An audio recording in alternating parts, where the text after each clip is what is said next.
name's Ben Clancy. I'm going to be leading a couple of lectures for you, so I just wanted to give a brief introduction to myself. I am a fourth year PhD student at the University of North Carolina at Chapel Hill, where I study communication, focusing on the relationship between politics and technology. I was a debater for 4 years for Westwood High School in Austin, Texas, and coached Westwood and the college preparatory school for several years after that while I was an undergraduate. I'm looking forward to returning back to the world of debate lecturing, and I hope that you enjoy the following lectures. Hey y'all, my name is Ben Clancy, and I'm here to talk to you today about values and value criterions. So, to start out, we might think about the fact that Lincoln-Douglas debate is oftentimes referred to as value debate. But with trends as they are, we don't talk about values nearly as much as we used to, and the value criterion is also something that perhaps is less often discussed. So, whether you're new to debate and trying to get a grip of the fundamentals, or whether you have some experience but you're used to more nationally oriented debate where this has become less important, it's really important for us to take a step back and review why the value and the value criterion is so fundamental and so important to Lincoln-Douglas debate. So, for an introduction, we're going to start off by talking about what a value is, what a value criterion is, and during our discussion, we'll talk about different ways to construct the arguments for supporting your value and your value criterion in debate rounds, and things to keep in mind when you're building cases that incorporate values and value criterions. So, the larger argument that I want to make to you in the course of this lecture is that we need to think about values and value criterions as being mechanisms to narrow the scope of the debate. That is, when we take a resolution, the resolution is often put in broad terms that are not easy necessarily at the outset to discern what it would take to say that the resolution is true or the resolution is false. So, let's take an example. Let's take the example resolved. Violent revolution is a just response to political oppression. Violent revolution is a just response to political oppression. So, when we think about a question like that, what immediately might strike us is that there aren't necessarily conditions put on what type of political oppression. What kind of violent revolution are we talking about here? And more than that, how would we go about making the determination about whether violent revolution is just or not? So, we need a starting place to sink our teeth in. And almost every resolution that we look at will have an implied starting place, what we might call an evaluative term that discloses to us as debaters what is going to be most important to the debate round in question, to answering the resolution's proposition, saying that it is true or saying that it is false. So in the resolution that we just gave, for instance, we might say, violent revolution is a just response to political oppression. The operative or evaluative term there is a just response.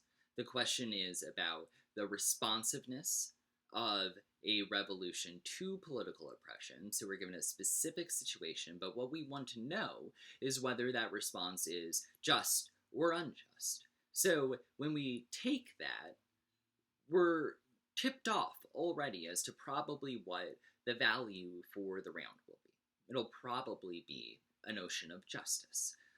So that makes sense, right? When we take a resolution that says violent revolution is a just response to political oppression, proving that it is true constitutes proving that the action of violent revolution is just. And proving that it is false would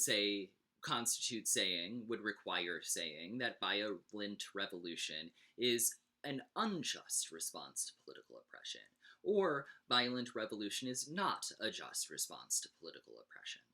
So, the question will always be about whether violent revolution is just or unjust. And the suggestion that I want to make here, then, is that when we think about the value as narrowing down the question, what we really need to look closely at is not what the most important value in the world is, or what the most important value in the abstract we could use to determine ethical questions, but what, specific to the context described in the resolution, what is necessary to answer that question? What is the operative term that you have to prove is being met or not being met in order to answer that the resolution is either true or false. So that's what the idea of the value is. So let's take two more examples quickly.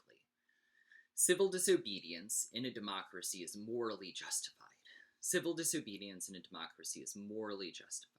And then the second one, resolved, a just government ought to pay reparations to indigenous populations for historical oppression.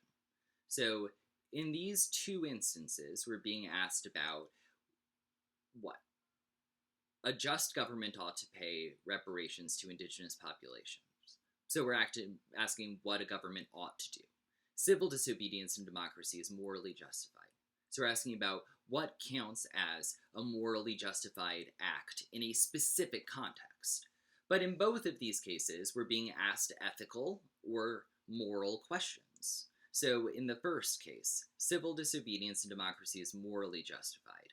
So what we want to pull out of that, is a notion of morality. That morality is going to be the real question we'll have to answer to prove that something is morally justified or not justified. How could you do that without making reference to morality? So that's the clear evaluative term there.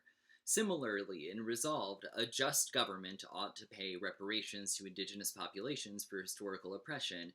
We have two tip-offs as to what the evaluative term here would be. So the first one is a just government. So we're asking what actions a specific type of government ought to take. And that type of government is just. Then, ought to pay.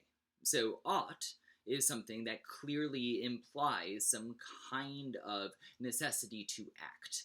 Be thinking then, in the first case, we have justice. In the second case, we have morality. And in the third case, we have justice again.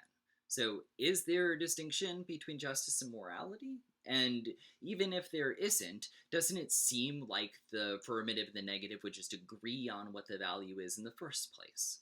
So the short answer is that, yes, oftentimes value debate recedes into the background. It's always going to be important for value criterion debate because you'll appeal back to the notion, to the value as being the operative term of the resolution when you're justifying your criterion, because you'll say X thing is a better measure of justice, or X thing is a better measure of what is morality. So how you define your value is always going to be important. But I also want to argue that there are proactive ways in which the value is crucial to setting the debate that comes next, and that these might be exploited strategically, or there might be more substantive clash on the value level in determining whether a resolution is true or false than we would ordinarily think. So let me give two examples to explain what might be strategic or important about the value. So take, for instance, the question, civil disobedience in a democracy is morally justified. Civil disobedience in a democracy is morally justified. We've said that that implies the value of morality. But if we think about it deeper, is there potentially a distinction between moral justification and morality? For instance, is there a difference between saying that morality as a system of values or ideals is something that in given circumstances would say that a behavior is justified? Is that question, whether a system of morality would say that something is justified, whether something is morally justified, is that different than saying that something is proactively moral, that an action is moral? So, in a circumstance where, for instance, I kill another person in self-defense, we might not say that killing somebody in self-defense is actively moral, but we might say that any sensible moral system would permit that action, or justify that action. So, how we define the value then, in terms of morality or moral justification, might really make a difference. Or we might want to, in defining the value as morality, be very specific, though, that the threshold for affirming the resolution, that is, the threshold for saying that the action is morally justified, should be considered as exactly whether morality would say that the action is justified, rather than saying that the action is proactively moral.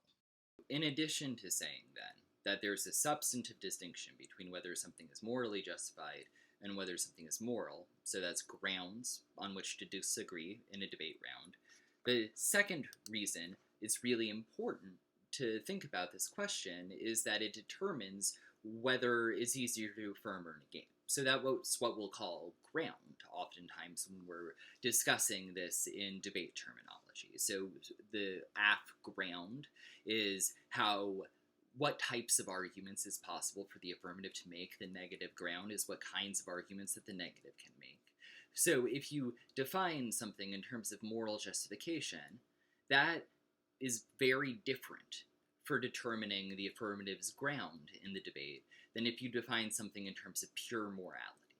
Yeah? So if the question of whether something is morally justified is probably easier to prove long run than the question of whether something is moral or not. Both because justification is a lower threshold theoretically, and because you don't have to specifically say that the action proactively helps people or proactively meets what we would call a moral action, but we would simply have to say that a system of morality would not condemn it, or would be inconsistent if it did condemn it, for instance. So this really changes how ground shakes out, and this is one of the reasons it's important for us to think deeply about how we want to define our values, what we want our values to be, and also how we go about specifying the meaning of those values. So let's talk about then specifying or defining what the evaluative terms in the resolution or what our values are and mean. So let's take another example, the example being a just government ought to pay reparations to indigenous populations for historical oppression. In a circumstance like this, we probably are going to agree that the value is justice, yeah? But how we define justice is going to be really, really important. Because if we define justice in terms of, for instance, following legal codes, yeah, it might be true that a just government often would not have to pay reparations to indigenous populations, because it's in fact true that justice, in terms of legal considerations and the application of law, has been one of the primary driving forces for oppressing indigenous people in the first place. So, for instance, through the making and breaking of contracts. So if we want to think about justice in terms of state action or legal action, that is a very different definition of justice than taking a different definition that would say, for instance, that it's the same as morality, yeah? Or that justice is a type of ethical code. In those circumstances, what it means to say what a state ought to do is very different than if we define a state's obligations purely in legal terms. So what I'm trying to emphasize then is that in these circumstances, there might be substantive disagreements, but there also might be instances in which you need to be paying attention to the way your opponent adopts the value or the way that they define the value, because it's really critical to who gets more ground in the debate or how arguments end up mattering in the debate long term. So we need to think then about the values very critically, both in terms of what they are and how they go about narrowing how we answer the resolutional question, but also in terms of what strategic role they play in terms of determining what arguments matter and what arguments don't. Before moving on to talk about how you would go about justifying a value criterion in specific, let's just talk about format a little bit in terms of case construction to make sure that we're clear on this. So the first level of the debate would introduce the value. That's you saying what the evaluative term in the resolution dictates about the question the resolution is trying to answer. So you selecting morality or justice or some other term that is central in the resolution as being the heart of the resolutional question. And then from there, you go on to say, my value criterion or my standard is X, and explain its link to the value that you've selected. So this is very important, and I just want to make sure that this is clear moving on from here, because we're going to have a more specific discussion about what all of these component parts mean as we go forward. But think about it like this. You've stipulated your value. You've said, my value is morality. Morality is the best way to make determinations of what is morally justified and what is morally unjustified within a democracy. then my value criterion is utilitarianism, because utilitarianism is the best way to judge what is moral and what is immoral. Now, keep in mind that I'm saying my value criterion is linked to my value by virtue of what it justifies, and my value criterion is good because of X, Y, and Z reasons. So I want you to think about always having at least two, but probably three value criterion justifications. So you will say, my value is X, this is an explanation of my value. My value criterion is Y. Define your value criterion as specifically as possible and give us three justifications for why it is a good value criterion that help us understand its substance, that help us understand what you mean by it. So, a utilitarian, for instance, value criterion, which we'll talk about as this lecture moves on, would say we determine what is moral or what is immoral by aggregating or counting what benefits it causes and weighing them against what harms it causes. If we're doing that kind of weighing, you might say this is a good system of morality because it helps us make determinations of what is moral or immoral in circumstances where one person will inevitably have their integrity or their autonomy compromised, where a person, there will always be rights violations when we're talking about conflicts of the kind that are discussed in civil disobedience. So we always have to look to a moral system that is capable of resolving conflicts. Utilitarianism is capable of resolving conflicts because it lets us weigh. So just keep that kind of justification in mind moving forward from here. We're going to talk about three different ways to justify a value criterion, and each one of these can be used multiple times. You could have multiple arguments of the same type, or you could have arguments of three different types. Diversifying is oftentimes strategically valuable, but one of the first and primary takeaways is that your value criterion should always be justified independently as being a good thing, and it should be specifically linked back to your value. And when we get to contention level arguments, you should always be explaining how your contention level arguments link specifically to your value criterion. And we'll discuss that more as we move on. So, if we define the value criterion as something that further narrows what the resolution means, or how we go about asking the question of the resolution, what we really want to say is that the value criterion is what we would call a weighing mechanism. A weighing mechanism. This is why people sometimes refer to a value criterion as a standard instead of a criterion, because it gives us the ability to weigh between different types of arguments and determine what arguments matter more than others. So we'll have a separate discussion about weighing contention level arguments in reference to the value criterion when our next lecture. But for now, what we want to talk about is what it means to describe or to specify a value criterion as a weighing mechanism and how you would go about justifying your selection of a value criterion. So for the duration of our discussion then, I want to talk about three different ways that we can go about constructing and justifying a value criterion. So, the first way is going to be substantively, being in terms of making positive arguments that one way of defining morality, usually a philosophical way of defining or arguing for morality, is true. So, or is better. The second way would be textually, that is, by saying that a certain account of morality hews more closely to the text of the resolution, or is more specific to answering the questions set out about the text of the set out by the text of the resolution. And the third one being theoretically, which is in terms of the rules of the game, or in terms of who is afforded ground and who is not afforded ground.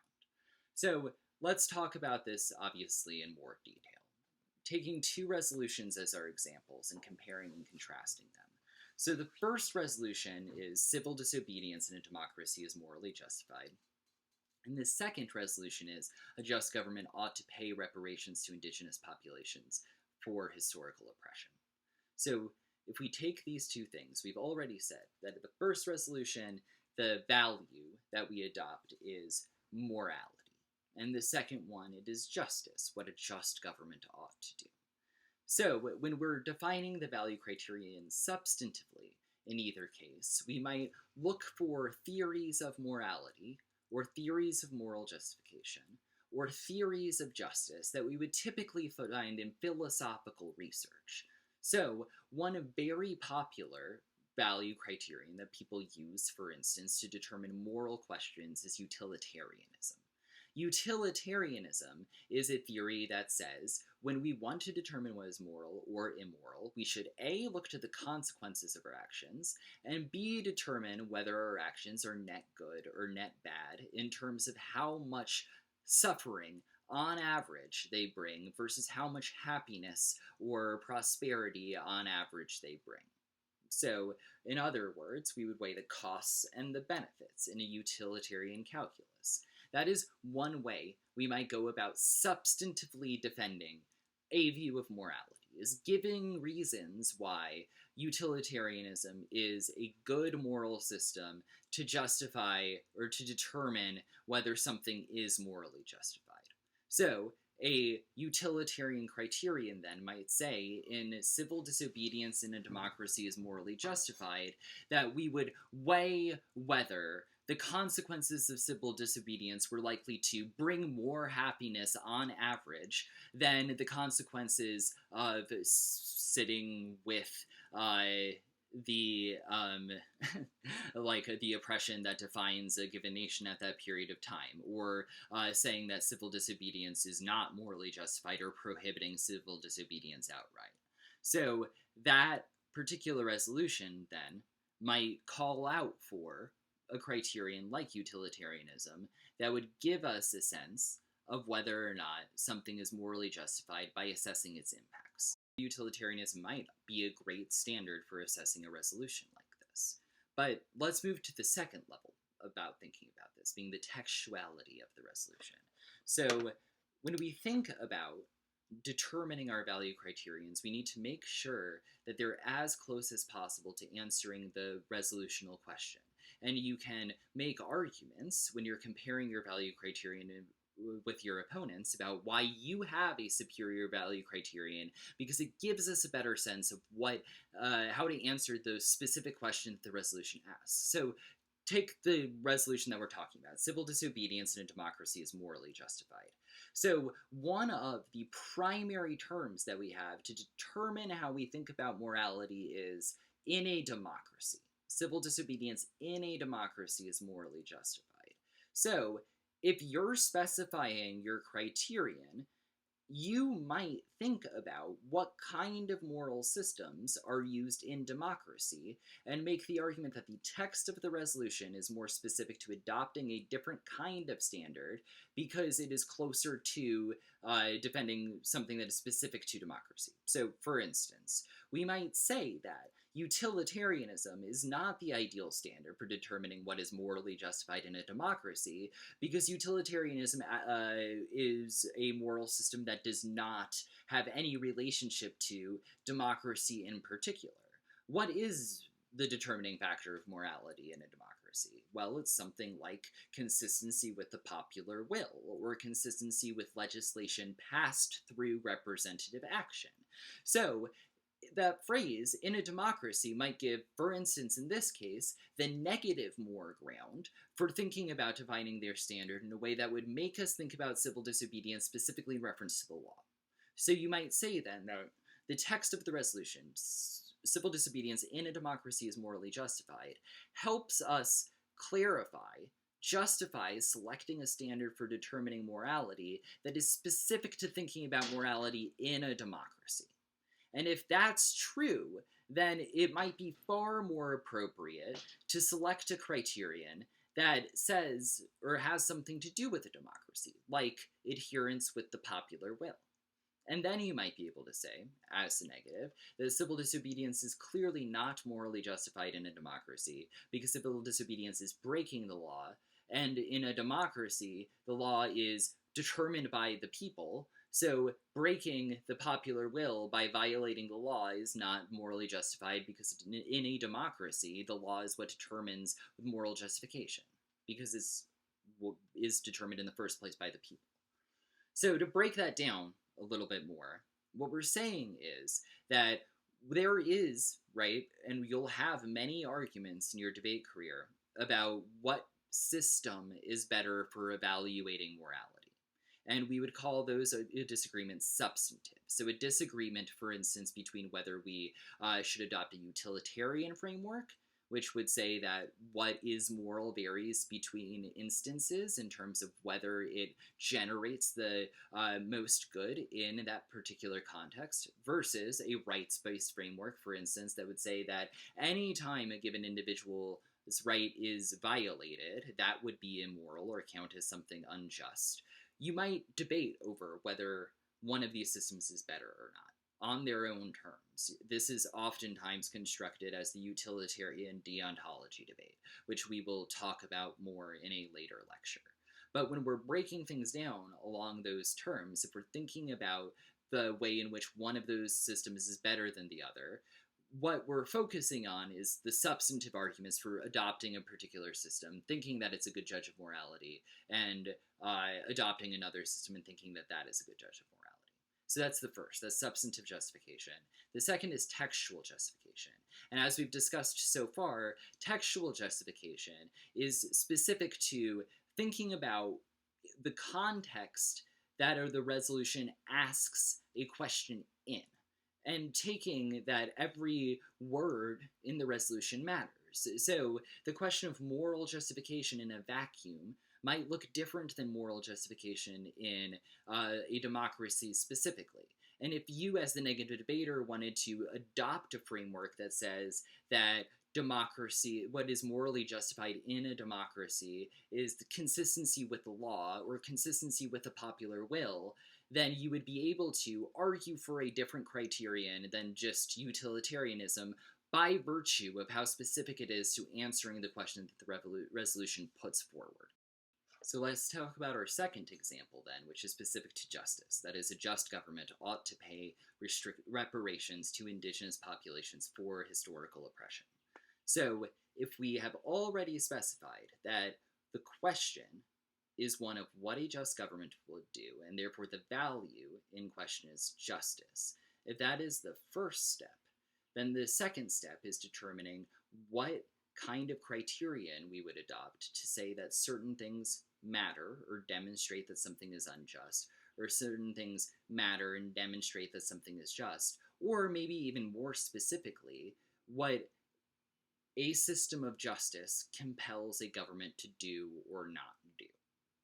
So, what definitions of justice might we adopt to answer this question? So, we could, of course, adopt some of the value criterions we were talking about in reference to morality. So some people might argue that a perfectly serviceable definition of justice is what is utilitarian good. That is what a just government is obligated to do, is what is utilitarian good.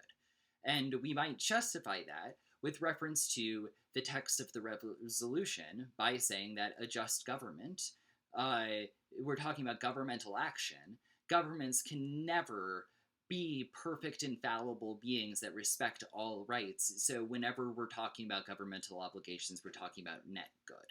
Or we might say just the opposite, that we are saying a just government specifically because we don't want to talk about a empirical government that wouldn't theoretically have the funds to pay reparations, but instead an ideal world government, and ask what the government would do if it was compelled to act within the parameters of justice. So this is a substantive disagreement that I would expect to see a great deal of debate around, is whether we're talking about a just government as an entity who is bound to act in certain ways because it is just, or a government, or whether the emphasis lies on a government, and therefore we would think about just governments as being different, for instance, than just individuals who owe dues for the wrongs that they've committed.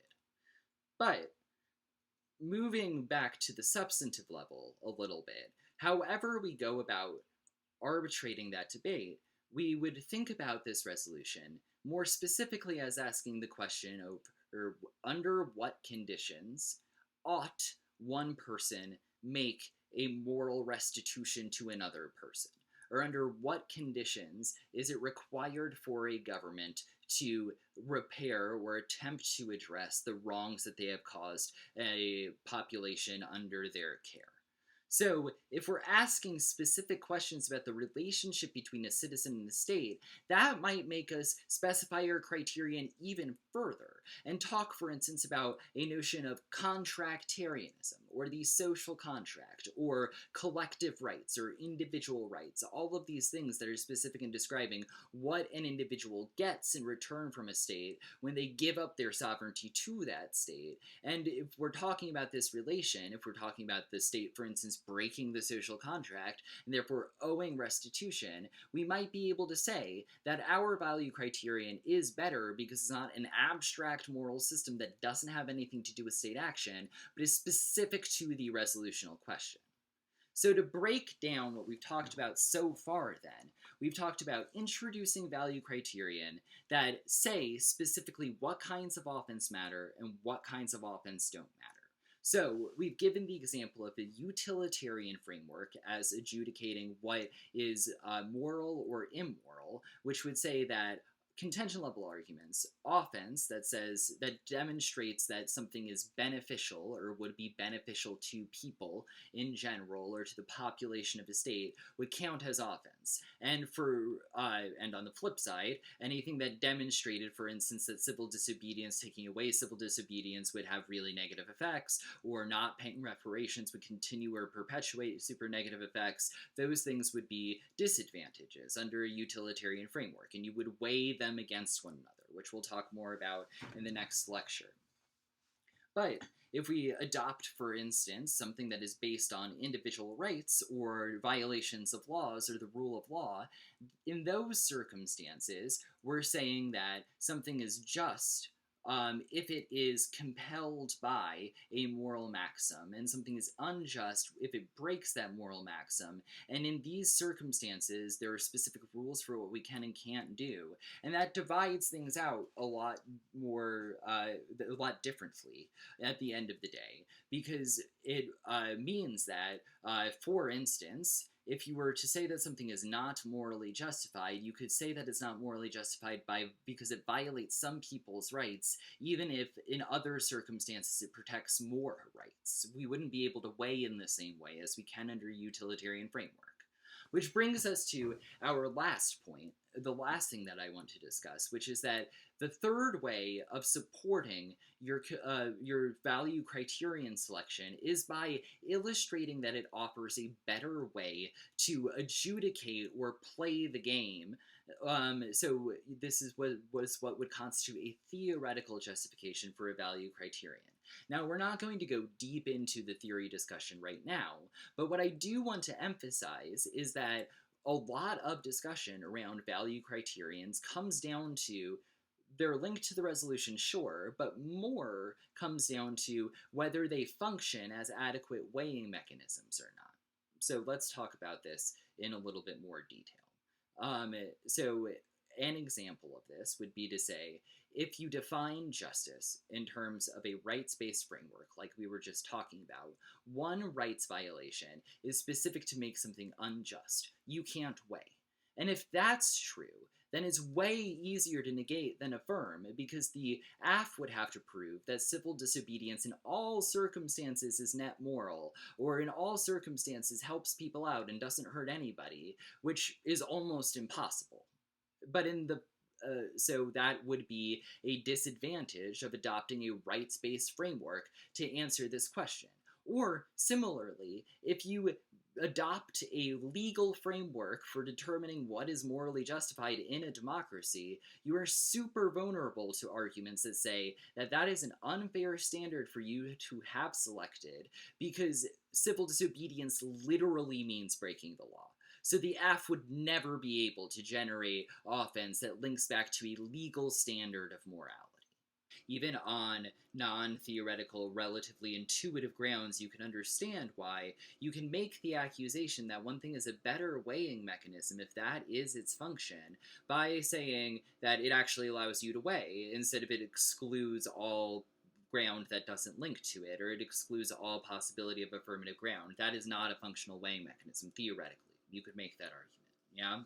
So, to sum up then, what we've talked about today is why the value and the value criterion are central parts of Lincoln-Douglas debate and what their function is. We've said, big picture, that the function of a value is to specify what the resolution is truly asking, and the function of the value criterion is to further specify what types of arguments would constitute proof of the resolution's truth, and what type of arguments would be sufficient to disprove the resolution, and to give us some kind of way to arbitrate between competing claims underneath that standard, or to weigh underneath that standard. So we've said that a standard or a value criterion is then a weighing mechanism. What we've then said is, as part of case construction, you should always keep in mind that your value and your criterion have to be substantively linked. That is, you have to explain why your value criterion measures your value. The value criterion always has to measure the value. So a theory of morality needs a value criterion that gives us a way to measure what is immoral or moral. Then the second part of that is that you need to independently justify why your value criterion is a good thing. So we've talked about 3 ways to do it. One is demonstrating from a philosophical, argumentative, or analytic perspective why your value criterion is a sufficient judge of what you say it is. So why it's a good way to determine what morality is, why it's a good way to determine what justice is. And that is the first and most substantive kind of justification. The second kind of justification we gave is textuality.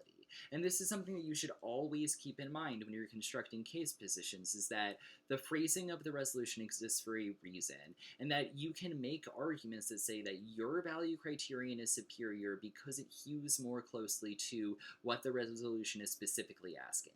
So a utilitarian framework may be less applicable to asking what a state ought to do when you're being specific and saying that the state's a democracy. You're looking for determining what democracies ought to do, not just what things people ought to do in general, or what would be net beneficial long run. Or at least you can make that argument to justify using a legal-based framework. On the other hand, and as we've discussed, you can make the third kind of justification, the theoretical justification, in which you might say that adopting some kind of legal framework to determine whether something is just or unjust in a democracy forecloses all possible affirmative arguments because you could never prove that civil disobedience is legal. So that's a third type of justification that explains why your value criterion would be preferable when you think about the function of the value criterion within the game of debate, where it serves to weigh. And you would say that a weighing mechanism that can't weigh can't be a weighing mechanism at all. So those are the 3 types of justifications you can lay out for a value criterion. We will specifically talk about linking contention level arguments to value criterion level arguments in the next lecture. So talk to you then.